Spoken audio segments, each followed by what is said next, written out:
ამერიკის შეერთებულ შტატებში ასობით მოგზაურმა არ იცის გაუქმდება თუ არა მათი რეისები. ზოგიერთი მათგანი მხოლოდ აეროპორტში მისვლის შემდეგ იგებს, რომ რეისი გადაიდო ან გაუქმდა. შეერთებულ შტატებში ავიაკომპანიებმა ასობით რეისის გაუქმება 7 ნოემბერს მას შემდეგ დაიწყეს, რაც ფედერალურმა საავიაციო ადმინისტრაციამ რეისების 10%-ით შემცირების ბრძანება გასცა. ვფიქრობ, საჰაერო მიმოსვლის შემცირებასთან დაკავშირებული გადაწყვეტილება მოსალოდნელი იყო. 40 აეროპორტში 10%-ით შეამცირეს. ვიცოდით, რომ ასე მოხდებოდა.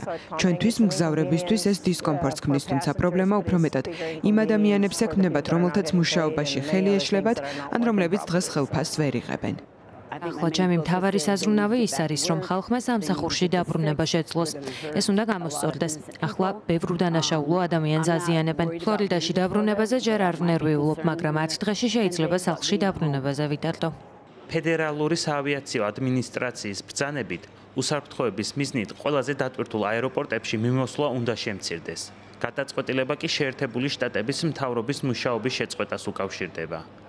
ადმინისტრაციაში მიაჩნიათ, რომ მთავრობის მუშაობის შეჩერების ფონზე ყველა რეისი უსაფრთხო უნდა იყოს. შესაბამისად, აუცილებელია მათი შემცირება. პრეზიდენტ დონალდ ტრამპს მიაჩნია, რომ მთავრობის მუშაობის შეჩერების მიუხედავად, ამერიკაში ფრენები უსაფრთხოდ სრულდება. ამის შესახებ დონალდ ტრამპმა თეთრ სახლში ჟურნალისტებთან საუბრისას აღნიშნა. გარკვეულ აეროპორტებში რეისებს 10%-ით ამცირებენ და მათ სურთ დარწმუნდნენ, რომ ყველა რეისი 100%-ით უსაფრთხოა. სწორედ ამიტომ აკეთებენ ამას. ფედერალური საავიაციო ადმინისტრაციის გადაწყვეტილებას შეამციროს დაგეგმილი რეისები, მწვავე კრიტიკა მოჰყვა.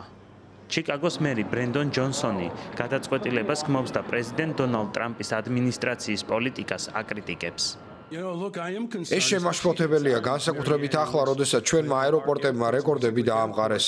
ჩვენი აეროპორტი მოგზაურობის გლობალური ეპიცენტრი ხდება, ნომერ პირველი დამაკავშირებელი და ყველაზე დატვირთული აეროპორტი. პრეზიდენტის ტაქტიკა და მისი ქცევა იმდენად საშინელი და საძაგელია, რომ მან ამ დონემდე დაგვიყვანა. საუბარია ჩვეულებრივ ხალხზე, საერთაშორისო მოგზაურობაზე. წელს ჩიკაგოს ისტორიაში ყველაზე დატვირთული ზაფხული ჰქონდა. $900 მილიონი შემოსავალი. ჩვენი სტუმრების რაოდენობა იზრდება. ამერიკული ვებსაიტის FlightAware-ის მონაცემებით, სადაც შტატების მასშტაბით დაგეგმილი 500-ზე მეტი რეისის შესახებ ინფორმაციაა ხელმისაწვდომი, 7 ნოემბრისთვის დაგეგმილი რეისების რაოდენობა მნიშვნელოვნადაა შემცირებული. ფედერალური საავიაციო ადმინისტრაციის ბრძანება 40 ყველაზე დატვირთულ აეროპორტს ეხება. მას შორის აეროპორტებს ნიუ-იორკში, ლოს-ანჯელესსა და ჩიკაგოში. თუმცა ის გავლენას პატარა აეროპორტებზეც ახდენს.